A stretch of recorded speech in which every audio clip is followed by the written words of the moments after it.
네, 중국의 포털 바이두도 인터넷 은행을 세운다라는 말이 나오고 있는데요. 인터넷 전문 은행의 매력이 어디에 있는지 좀 살펴봐야 될 것 같습니다. 우리 시장에 미칠 영향도 분석을 해봐야 될 텐데요. 네. 하나하나씩 짚어보도록 할까요? 네, 맞습니다. 중국에서는 이제 알리바바와 텐센트에 이어서 바이두가 세 번째 인터넷 은행을 설립을 하게 됩니다. 그런데 이 중국 내 최대 은행 그룹인 시티그룹과 손을 잡으면서 그 시너지 효과도 만만치 않을 것으로 예상이 되는데요. 일단 이 중국의 구글이라고 불리는 바이두가 왜 인터넷 은행에 진출을 하게 되는지 그 배경부터 짚어보도록 하겠습니다. MTN의 김종일 연구위원과 함께합니다. 위원님. 네, 그렇다면 이제 중국의 빅3가 모두 인터넷 은행에 진출했다라고 봐야 되겠죠. 텐센트 이미 진출해 있고요. 그리고 다 아시다시피 알리바바도 이미 진출해 있는 상황이죠. 준비된 그림을 보시면 알리바바의 이제 상품 중에 하나인 위어바오라고 하는 것이 있는데요. 이것이 이제 굉장히 빠른 속도로 증가하고 있거든요. 그러니까 상품 중에 하나임에도 불구하고 알리바바가 광군절 같은 때 15조 원의 매출을 올리고 그리고 이와 관련된 이 상품들, 그러니까 금융 상품들도 굉장히 빠른 속도로 증가하고 있거든요. 그러니까 모바일 쪽 그리고 향후 온라인 쪽의 추가적인 이 성장성은 크기 때문에 이쪽의 금융산업도 누가 헤게모니를 잡아 나가느냐에 따라서 향후 얼마나 더 커질지 이와 관련된 서비스가 확대될지 알 수 없는 거죠. 그래서 이쪽에서 서로 이제 헤게모니 싸움을 하고 있는데 바이두도 이제 빠질 수 없다라고 보고 있는 것 같습니다. 그래서 게임 쪽은 지금 텐센트가 거의 잡아 나가고 있는 모습이고 커머스 쪽은 알리바바가 거의 장악했다고 해도 과언이 아닌데요. 이제 구글 검색 시장을 이제 검색 시장을 장악했던 바이두 같은 경우에도 이제 금융 쪽까지 발을 넓혀 나가면서 중국의 인터넷 빅3도 모두 돈이 되는 사업, 성장하는 사업, 그리고 플랫폼화 될 수 있는 사업에는 적극적으로 뛰어들겠다라고 하는 의지를 보여주었다. 이렇게 볼 수가 있을 것 같습니다. 네, 중국 인터넷 은행 빅3가 진출을 하면서 시장에 바짝 긴장감이 맴돌고 있습니다. 그렇다면 국내 시장에 미치는 영향, 그리고 어떤 점을 시사한다고 보시나요? 네, 이제 국내에도 법안 통과에 따라서 이제 세 가지 컨소시엄 중에서 어디가 먼저 인터넷 은행을 시작할 것이냐, 또 먼저 시작하는 업체가 생기게 되면 그 위에 추가적으로 또 이제 컨소시엄들이 나오면서 추가적으로 인터넷 은행에 진출할 것이기 때문에 이런 부분을 놓고 보게 되면 우리나라 시장에서 또 내년도에 가장 중요한 화두 중에 하나가 되겠죠. 성장하는 산업, 성장할 수 있는 산업의 화두가 될 것으로 보이고 있는데요. 준비된 그림을 보시면 중국의 전자결제 규모를 보니까 지금 알리페이가 거의 절대적으로 장악을 하고 있거든요. 그러니까 처음에 누가 시작했느냐, 처음에 시작하면서 시장을 어떻게 장악했느냐에 따라서 시장의 전체적인 파이가 결정된다라는 거죠. 그러니까 카카오도 마찬가지였죠. 실제로 비슷하게 시작한 데가 많이 있었습니다만 처음에 이제 시장에 장악해 들어가면서 그 다음부터는 시장의 판도 게임이 아예 끝이 났죠. 그래서 라인 같은 이런 쪽은 해외를 공략할 수밖에 없었는데요.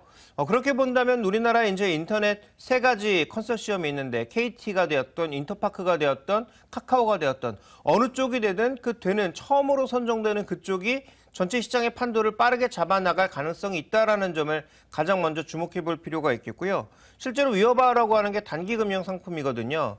이런 것들의 성장이 나타나는 것과 마찬가지로 우리나라 시장에서도 지금 신용 등급별로 봤을 때 이 중금리, 그러니까 10%의 중금리 대출을 원하는 사람들이 아직도 많이 있는 상황이기 때문에 주로 인터넷 은행들은 기업 대출을 하기보다는 개인 신용 대출을 늘려갈 가능성, 그것도 지금 상대적으로 이제 취약하다라고 볼 수 있는 은행은 이제 주택담보대출 굉장히 낮은 금리대 5% 미만의 이런 쪽을 담당하고 있고 그리고 우리가 흔히 얘기하는 사금융은 20% 이상의 굉장히 고금리를 담당하고 있거든요. 근데 그 중간대 신용등급 5등급 사이를 놓고 볼 수 있는 이 중금리 영역대가 지금 비어있다라고 볼 수 있겠는데 인터넷은 이쪽에 진출해야 된다라는 거죠. 그래서 이쪽에서 일종의 새로운 파일을 하나 만들고 그다음에 말씀드렸다시피 성장할 수 있는 파일을 이쪽으로 잡아서 빠르게 밀어붙이게 되면 그래도 성장할 수 있는 여력이 분명히 있다라고 보고 있기 때문에 선점이 중요하다. 그렇다면 어느 쪽에 선정되느냐에 따라서 그 종목과 관련된 컨소시엄 기업들은 분명히 성장할 수 있는 기회를 잡을 수 있다. 이렇게 봐야 될 것 같습니다.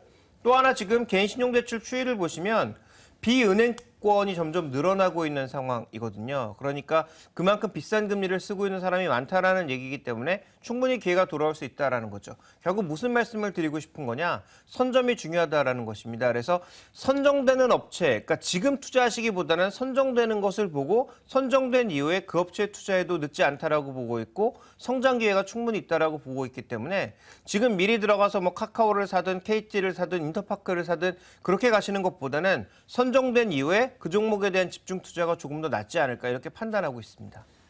네, 우리나라에서도 인터넷은행 누가 먼저 선정이 돼서 시장을 선점할 수 있느냐가 가장 중요한 포인트가 될 것 같습니다. 이어서 이제 원유 시장도 보도록 하겠습니다. 유가가 간밤에 상승으로 마감 짓긴 했지만 장중에 또 한번 40달러 선을 이탈하는 모습도 관측이 됐습니다. 원유 시장 여전히 좀 불안한 흐름들이 이어지고 있는데요. 어떻게 판단하시나요? 일단 이 공급 우위가 이어질 거냐부터 살펴봐야 되는데요. 둔화되긴 하겠지만 공급 우위가 줄어들지 못할 것 같습니다. 준비된 그림을 보시면 실제로 미국의 그 서부 텍사스산 중진류 생산은 계속 늘어났거든요. 그런데 이 구간에서 유가는 급락을 했습니다. 그러니까 유가가 급락하는 구간에서 또 생산량이 계속 늘었다라는 거죠. 근데 시간이 조금 지났더니 생산량 자체가 조금 줄었는데 줄어드는 것도 한계를 보이면서 다시 올라가려고 하고 있다라는 거죠. 결국 무슨 얘기냐? 이렇게 유가가 급락을 추가적으로 하게 되면 생산량 자체가 줄어들긴 하겠지만 시차도 있고요. 그리고 이것이 이제 가격이 떨어지는 것만큼 급격하게 감소하지는 않는다라는 것을 가장 주목해 봐야 되는 거죠. 왜냐하면 미국도 지금 그 산업 추이를 놓고 봤을 때 만약에 셰일가스를 죽인다? 이건 미국의 남부를 완전히 죽이겠다는 얘기거든요. 그나마 이제 살아났던 휴스턴이라든지 텍사스 쪽에 이런 경제를 죽이겠다라는 얘기이기 때문에 이거 쉽지 않은 얘기 있고요. 그다음에 그 지방 정부 쪽에서도 절대 그렇게 놔두지 않을 것이라 보고 있습니다. 오히려 합병을 통해서 기업 수는 줄어들고 기업의 규모가 커지겠죠. 그래서 생산량 자체를 줄이는 것은 아마 좀 불가능할 것이다라고 보고 있고요. 또 하나 지금 나타나고 있는 IS를 통해서 우리가 확인되고 있는 것이지만 이 종교 분쟁이 의외로 심각하게 나타나고 있지 않습니까? 사우디가 감산하게 되면 반대로 이 시아파 쪽에서, 그러니까 수니파 쪽에 이제 생산량이 줄어들게 되면 이란과 이라크를 중심으로 하는 시아파 쪽에서 굉장히 공격적으로 산유량을 늘릴 수 있기 때문에 사우디도 쉽게 줄일 수가 없다라는 거죠. 오펙이 전체적으로 모여서 회의에서 조금 줄이자라고 합의를 한다고 하더라도 비오펙 국가라든지 아니면 이 종파가 다른 이 중동 국가 내에서도 생산량을 얼마든지 늘려나갈 수 있기 때문에 전반적인 원유의 공급 우위 추이는 쉽게 바뀔 수가 없다라는 점을 우리가 인정할 수밖에 없다. 이렇게 봐야 될 것 같습니다. 네, 원유 재고에 대한 부담과 공급 우위 현상은 지속될 테지만 시차가 좀 있을 것으로 보이고, 그리고 어쨌든 30달러까지 급격하게 움직임은 못 보일 것으로 예상이 되고 있지만 그래도 일희일비하고 있는 정유화학주들에 대해서는 어떻게 대응을 해야 될까요? 일단 기본적으로 이들 종목이 가격이 싸기 때문에 또 밸류에이션 자체가 싸기 때문에 실적도 그래도 추정한 만큼은 나오고 있기 때문에 이들 종목에 대한 전반적인 투자 관점은 뭐 많이 올라가진 않겠지만 조정시 매수 관점 정도는 저는 유효하다라고 보고 있습니다. 다만 우리가 이제 생각해 봐야 될 것은 뭐냐면 실제로 이들이 이 산업이 계속 잘 될 것인가? 앞으로 수출도 잘 될 것인가 고민해 보면 쉽지 않거든요. 그러면 LG화학처럼 2차 전지 쪽에 확실한 메리트를 가지고 가고 있는 그런 종목군들을 공략해 나가는 게 좋지 않겠느냐. 또 효성처럼 스판덱스에서 또 수익을 내고 또 하나 이제 또 수익을 내고 있는 분야가 자동차가 점점 경량화되면서 그와 관련된 그러니까 새로운 신물질이나 신성장 동력을 갖고 있는 그런 기업들이 좋다라는 거죠. 그래서 우리가 기존에 이제 봤던 정유기업이라든지 아니면 석유화학 기업들, 순수하게 이쪽에 투자하고 있는 기업들은 정말로 규모의 경제를 이룰 정도로 범위가 커지고 있거나 아니면 뭐 배당 매력을 충분히 느낄 수 있을 만큼 주가가 낮은 때는 충분히 사도 된다.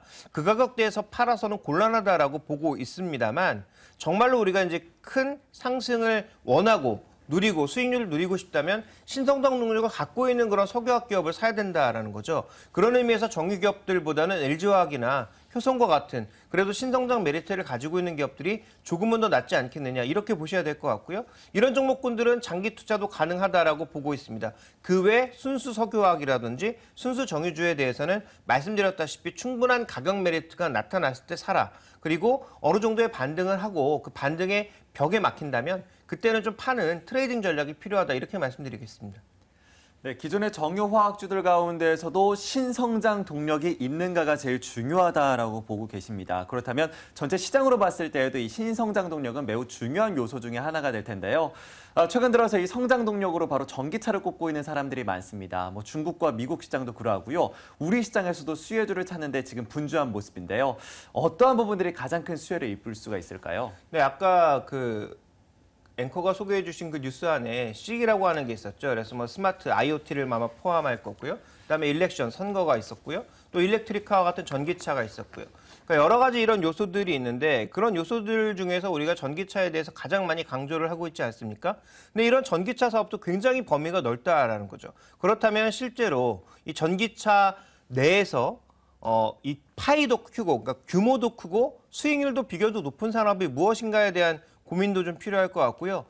그 안에 어떤 종목군들이 있는지 이런 것들을 살펴보는 것도 좀 의미가 있지 않나라는 판단입니다. 그래서 먼저 준비된 매트릭스를 하나 보시면 지금 범위도 크고 그다음에 수익률도 높은 산업들이 충전 인프라라든지 강화 플라스틱이라든지 아니면 BMS, MCU와 같은 이 배터리를 전반적으로 제어하는 이런 제어 기술 쪽이라든지 아니면 그와 관련된 왜냐하면 이 전기차 셰시는 새로 만들어야 되죠. 배터리를 들어가는 공간이라든지 이런 게 전반적으로 다르고 또 모터 이런 것들이 들어가야 되는 상황이기 때문에 기존 셰시와는 조금 다르다라고 봐야 될 것 같습니다. 그래서 이런 쪽이 오히려 성장할 수 있는 그리고 상대적으로 파이도 큰 산업이다라고 봐야 될 것 같거든요. 그러니까 전기차가 장기적으로 성장한다면 이런 쪽으로 봐야 된다라는 것이고요. 전기차는 다시 한번 말씀드리지만 지금 아무리 떠들어도 내년에 그렇게 잘 되지 않습니다. 적어도 한 2, 3년 정도는 기다려야 되거든요. 그래서 장기간에 어떤 종목을 투자할 것인가가 투자 전략의 핵심이다라고 보고 있고요.